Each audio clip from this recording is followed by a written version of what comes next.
Welcome back to the podcast called Tell the World. I'm your host, Ota. So today we getting an update from the president on how we should be handling this situation with this virus that's out right now. I did hear some statements that Trump made that, some of the stuff did make sense, but what do we expect from Trump? I never expect the right answers or the right questions. So we just have to just do our own finding information. And the best way to find the information based on this virus, you need to just go to the CDC website. And they keep us posted, they keep us updated about, basically how to handle this virus, the things that we need to do and the things that we don't need to be doing to keep it from being transmitted from person to person, as well as showing more concern about others that's around us. So that means that, not attending ourselves out in public too much amongst crowds of people, and, just going out there, just doing some things that may, get us caught up where the virus, gets attached to us. We bring it home to our loved ones and they end up with it, or we end up with it.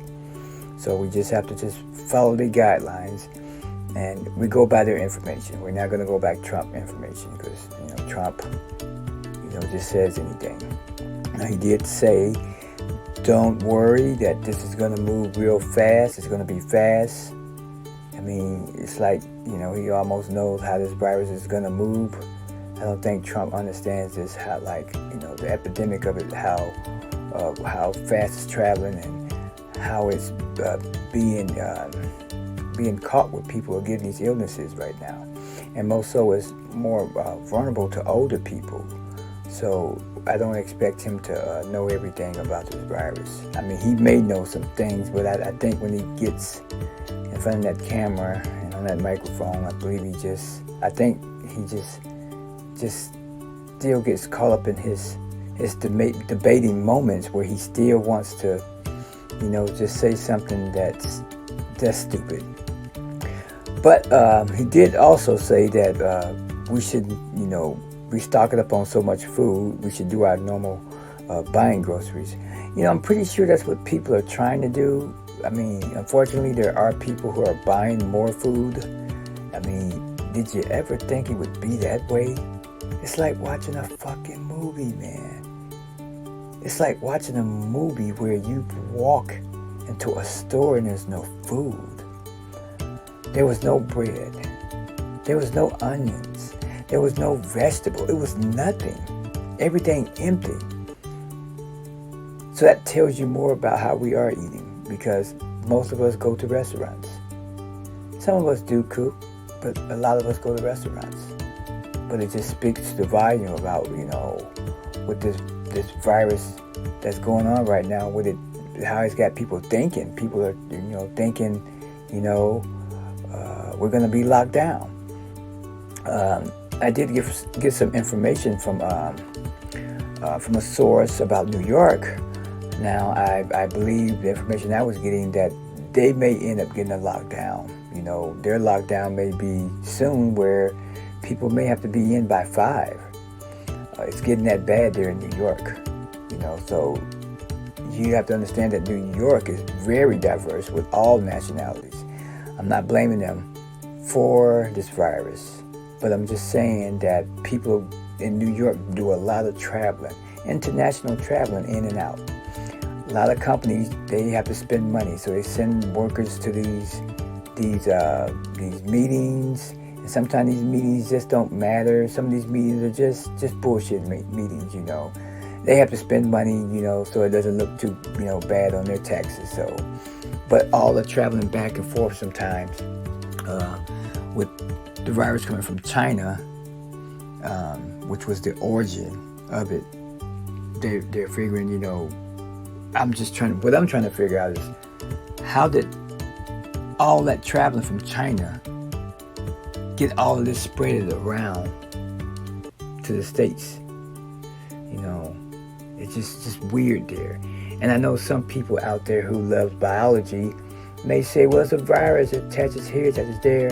I understand that, but when when this first came out, they had this up under control where they had the people that were going to come back to the United States on the plane, where they had them quarantined. Just weird how it got here. Now maybe people took another route to get into the United States now, because Trump right now is going to be closing down these borders now within the UK and Italy and some other countries where, you can't try to find your way back into the United States, and I think today versus tomorrow, it's going to be probably the last day that you may get a chance to get back here to the States. Meanwhile, that spread right now is going on real bad. It's spreading. It's out there. And CDC is saying that it's going to get worse. I don't like to use that word. I don't like to use the phrase, we're dead. I don't mean it in that way. But more so that you're putting people in positions where this wasn't prepared. We wasn't prepared to see this coming. And so when we did hear about it, probably last year sometime, no one knew how fast it was going to get to the States. This is crazy because it's actually all over now. I mean, have you seen the global map of how fast this virus has spread? This coronavirus is it's everywhere. Everywhere. There's no way you could run from this. Now let's get to me. About maybe 2 weeks ago, I was experiencing some fever-like symptoms. And I mean, I was really feeling a fever. I wasn't feeling myself, and I didn't know what was going on. But Pat, during those 2 weeks, we was getting into this corona craziness where, hell, I don't know if I had it. I'm better now. And so that's what CDC expresses, that sometimes you may have flu-like symptoms, But this particular virus here, it attacks, it leaves. And I was telling myself that. I said, I feel like it's leaving now. This virus is leaving now. But I feel like it's coming back. I mean, this is the type of virus that we're dealing with. It comes back. You think it's gone, but it'll come back. Now, I don't have it. But at the same time, if you feel like you have it, you have to call the emergency before you go there. Because 9 times out of 10, they may not let you, be there long before they send you home. Because if you're contaminated, then you can contaminate everybody, including the nurses and, just people in general, the population of people. So when they say today on this press conference that, you can go to the emergency room, everything's going to be free, you're going to get tested, it's not quite as easy as they're saying it. And they need to be more specific about it. Because if you do feel like you have it, you have to call the emergency room first. And I believe there's a website where you can take a test to see if you have it based on the symptoms and the questions they're going to ask you based on those symptoms. And that's your only way of being brought in for them to have you checked out and have you admitted into the hospital. Other than that, they're not taking people like that. Because if that's going to be the case, everybody with flus are going to be coming in there thinking that they got it. And that's why I didn't take myself. Because I did heal. But I've been feeling like it wants to come back. This flu is different. It's different. They blame global warming. They blame a lot of things. They blame China. We know how China is. We know that some of the animals over there, I don't want to, degrade them about what they eat, but it was based on sanitation of where animals and droppings, bodily animal fluids get mixed here, mixed there. This is what caused the spread. And I have to throw it out there again. And some believe that it was just a biochemical made and put among us all. Who knows? Who knows? Pointing the finger, it would be hard to do. because China has been China. You know, they are already experienced enough to quarantine themselves. Their people are already organized on how they're going to handle these type of cases. They've had the bird flu, they had the SARS, they had all of these viruses. And that virus is very nasty. It's like your worst enemy. It's like an enemy you can't see once it's inside you. That's how you're going to feel, because it's inside you. And I know there's a lot of natural things that we can do to build our immune system, but it's just getting to the point now where this is different. I mean, the body knows. Trust me, the body knows. I mean, it was to the point where when I was out in public, there was people sneezing here, sneezing there. It's all around you. I heard more sneezes than I've ever heard before in my life. This is something that you just can't quite understand. You can't understand this. It's just beyond understanding. That's how bad it has gotten, because you can't understand this type of virus. But the way the CDC expresses it, you know, we got to take these precautions of ourselves and just follow these guidelines on how to protect ourselves. It's just that bad. I mean, some of the airports among the United States are getting less people. And these past 2 days, people have been trying to get into the States so they can get back over here, because, you know, I guess it's different in other countries. They're going to be strict. And, you know, America is home of the free. You can have the virus and still go outside and go mingle with people. That's the difference. Now, will we have a lockdown? That's still a question. I mean, they're closing down a lot of schools all over the states right now. So if it gets this bad, the way they say it's going to get, we have to be ready for this. We may have a lockdown in your county, in your state, in your town, your city, whatever you want to call it, wherever you live. We may have a lockdown, but it will be based on the spread of it if it's getting worse. So we just have to be more, follow these guidelines and just stay clear of each other and give each other that space so we don't get in no way contact of these floods to get near our bodies.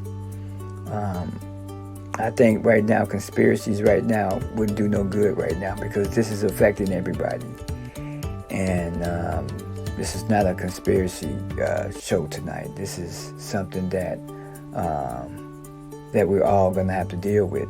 You know, we're just going to have to just take care of ourselves the best way we can. And if we can get a hold to any sanitizers, because trust me, I went to a lot of stores and the shelves were empty. I think I only got Pine Sol out the store. This week, I only got one item, Pine Sol.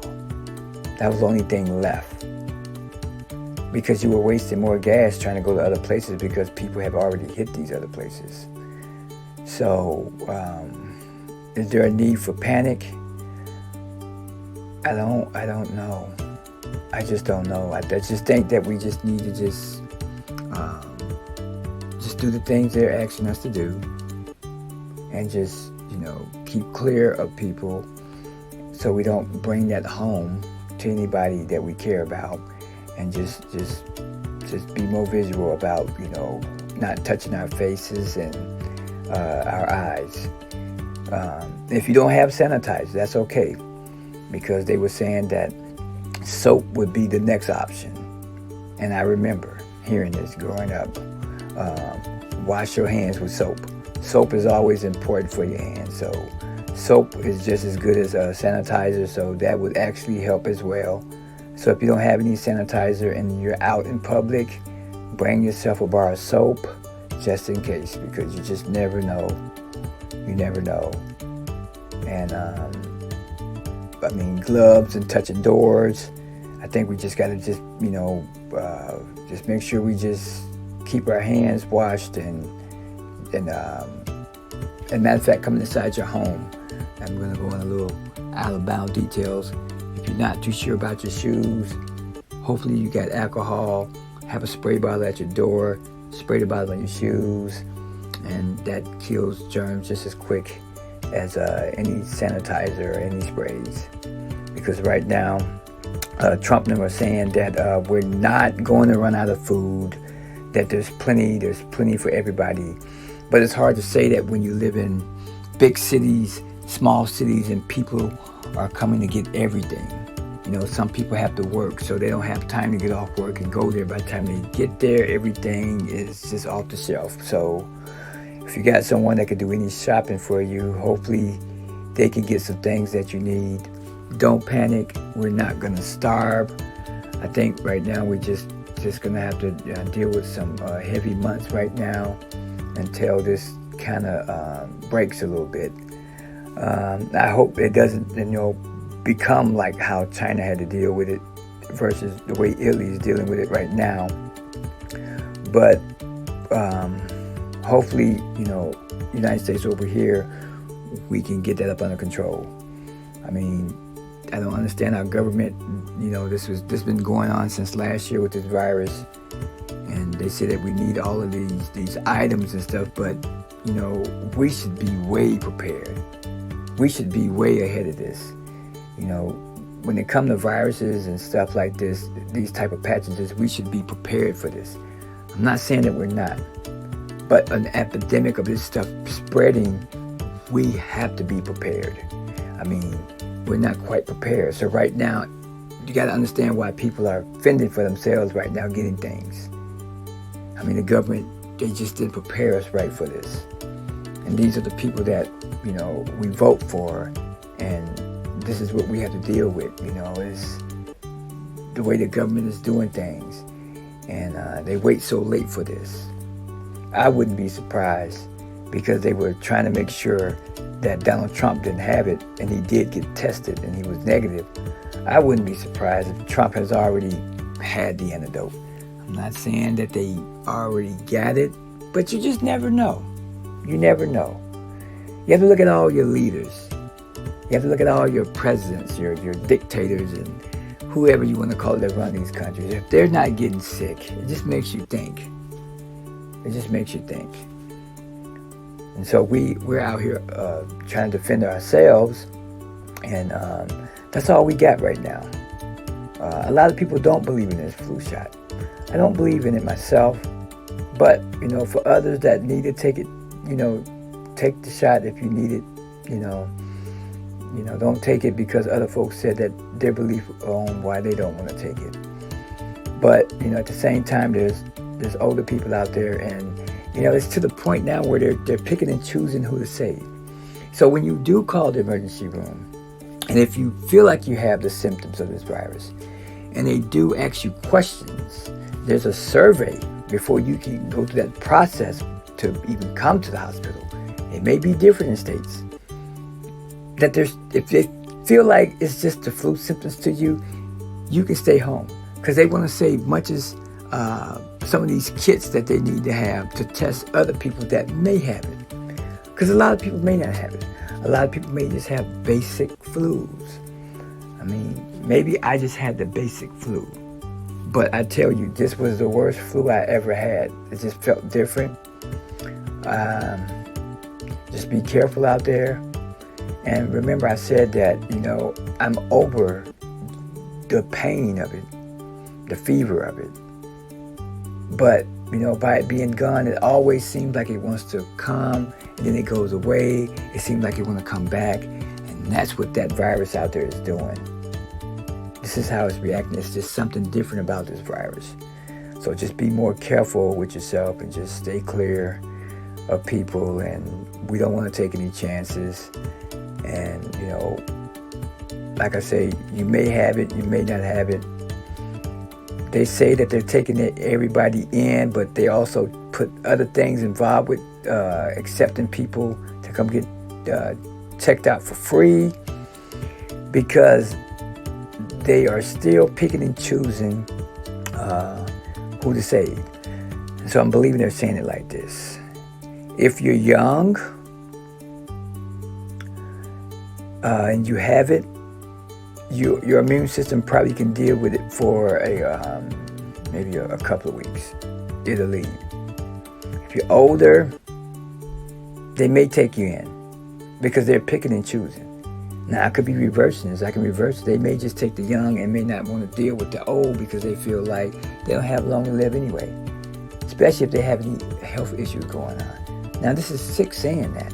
Picking and choosing, because that's what this is about, picking and choosing. If you heard this press conference today with the president and the CDC and the infection control of it, how they want to handle this, everybody may not get seen by the doctor. I remember watching the movie Exodus, and they just did a new version of it, the Exodus. And I remember hearing one of those kings on there saying, or emperors, or I believe he was over the slaves. I'm not sure what his position was, but he said, I don't understand why these old people are still alive. It costs me more money to feed them. Why won't they just die? And I said, why would they put that in a movie? What was up with that part of that scene there? That didn't make sense. This virus is just like dealing with a 9/11. Except buildings ain't going down. You got the world. Everybody's life is involved. Some will survive, some won't. Because the way they explain this virus is that it can still be in your system and you can be just fine. It can be with you for a long time, but at the same time, it's causing damage to you. It's causing damage to your respiratory system because that's what it attacks, your respiratory system. So you imagine an older person who can probably barely breathe. They don't have the lungs of a 15 or 20-year-old, a 30-year-old, and a 40-year-old. So you imagine them trying to breathe and getting this virus and their respiratory system has been compromised. This is what this is about. It's no joke, it's real. I know we always say, don't feed into this, but it's real, trust me. And if you can tell the difference in your body and the changes when catching the cold, pay attention because it's real. And we just have to be more careful and just think about the people that surround us. They say if you're sick, don't go to work, stay home. So make sure you got sprays and stuff, any household cleaning stuff, and just wipe down everywhere you go. Stay inside, protect yourself, protect everybody around you. Because right now we got to all stick together, and some of us may have to help each other out and look out for people that's unfortunate enough that can't help themselves. And if we can, you got a number, check on them, make sure they're okay. I mean, the way this sounds is going to be for a while. So they give us 2 months, but the way it sounds like, how this is going to be, it could be with us 6 months or more. So hopefully we can get through this, and let's pray our way out of this, and hopefully this all changes. If anything that you got left in your life, prayer is always there. That concludes the podcast called Tell the World.